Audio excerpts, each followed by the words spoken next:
a designated time for non-white visitors to view an exhibition about colonialism.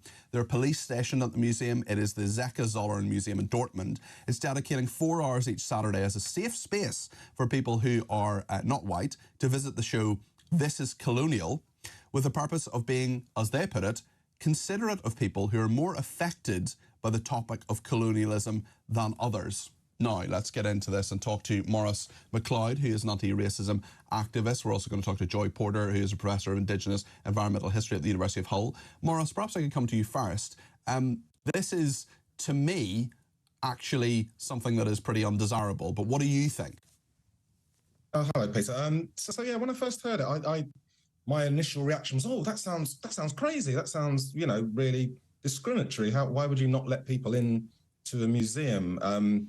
And then to be honest, I've had a bit of a think, and I completely get what they're doing. Now, I went to the southern states in December, so I went to the southern US states, sort of Atlanta, Georgia, Alabama, Louisiana, and I sort of obviously went to the Civil Rights Museum because... Which one did you go to, Maurice? Because I was there a couple of months ago.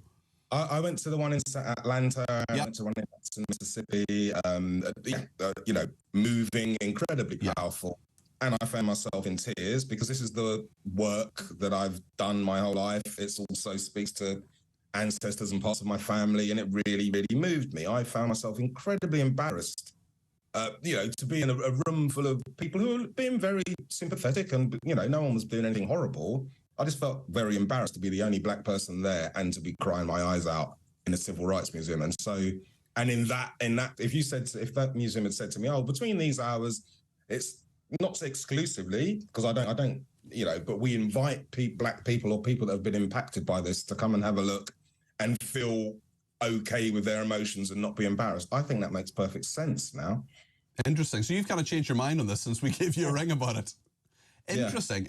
Well, it's funny you mentioned that, actually. I'll come to Joy in a second, actually. But I was not quite the same states. But I went to Texas. I went to Alabama, and I went to Selma, Alabama, went to Montgomery and Birmingham, and I'm really interested. I studied a lot of civil rights history at university and so on, and a lot of the stuff I saw, went to a museum of lynching, for example, really disturbing stuff, really horrendous stuff.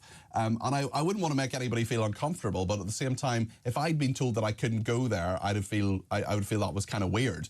But listen, Joy, maybe I need to be more sensitive about this. I don't know. Joy Porter is Professor of Indigenous Environmental History at the University of Hull. Thanks for being so patient, Joy. What do you make of this? I think this is probably a communications error on the part of the museum. I think their impulse is good because Germany did bring back a lot of skulls from massacres and events that happened in German colonial lands. And it may be that people really need time to deal with emotionally what they're displaying, because some of it could be really, really difficult for people to cope with.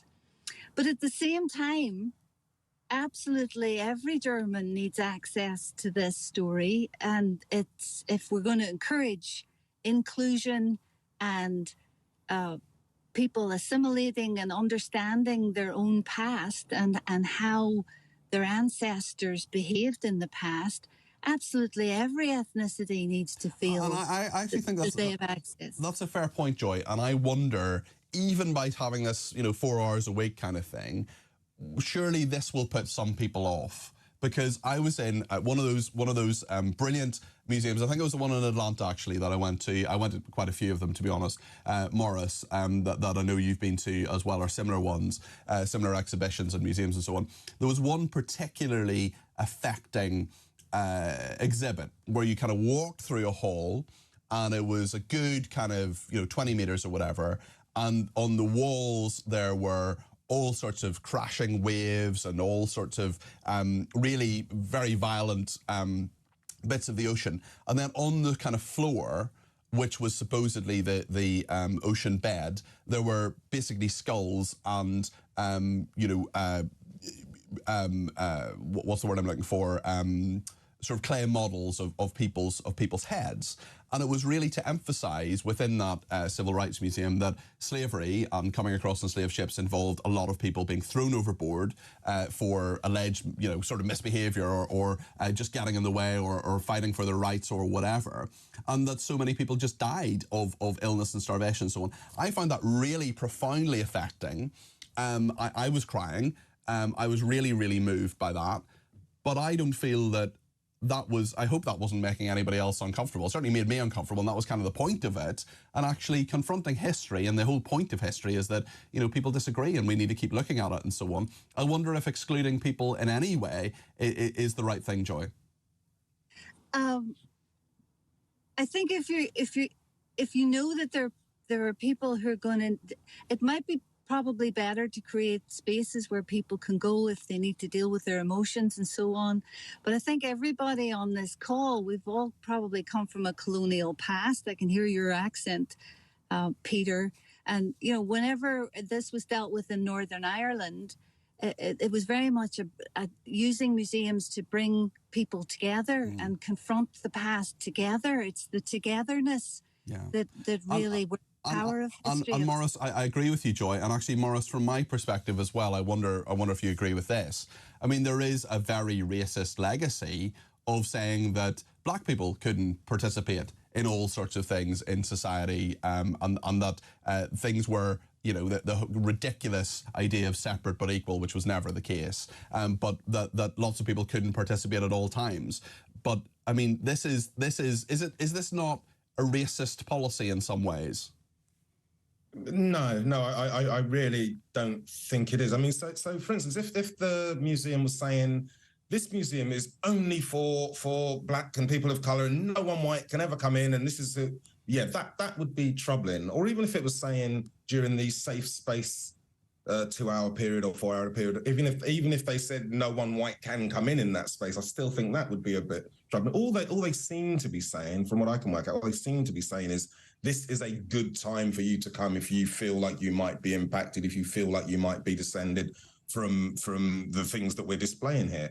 I think that's really sensitive. I think it's a good thing. No one's saying that anyone else can't come. If there was a Holocaust museum and they said between these hours it's really only for people that have had an impact, have had a connection to this horrible thing, I would go, oh gosh, yeah, okay, I'll go at a different time. That's normal human decency, I think. Maurice, what do you make of this text? Or there's no name in this text. It says, if black people are entitled to their own space, then white people are entitled to their own space. End of story. Stop taking history up and using it as a club to beat people that had nothing to do with it. Nobody here was alive in those days. What would you say to that texter, Maurice?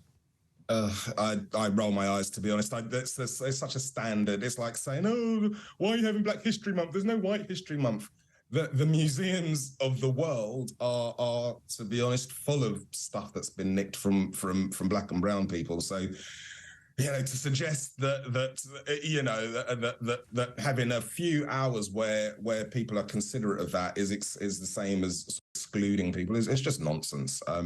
Of course, history should be remembered. Of course, we should all go and look and have as much understanding about what's gone before us so that we can, live in the past and live in the present and prepare for the future. We need to know what's gone before, and being blinkered to stuff is just not going to work. Joe, you're a professor of history. Do you worry that the new focus or a relatively recent focus on different types of history is a bad thing, and that we're forgetting what actually happened and trying to insert narratives to how history is viewed? Or do you think that actually history exists because people disagree and there will always be different perspectives on it? I think we need to remember what museums are for. I think they're for bringing society together in a positive direction. And one of the helpful things they can do is help us face the past, but meet the future together as communities. And remember, this whole issue has been whipped up by the right in Germany in order to serve its political aims. So it's not serving the purpose of making Germany stronger, more unified. It's people understand each other better, history being used to make people smarter, more inclusive, more understanding of one another, focused on good things. this incident is being used to advance a political agenda and the rise of the right, extreme right in Germany. And it's very important we don't get used for that purpose, and that we keep the space of sane, caring, tolerant discourse as wide as possible. Okay, thank you both very much indeed. That was Joy Porter there, who's a professor in Indigenous Environmental History at the University of Hull, and also Maurice MacLeod, who is an anti-racism activist.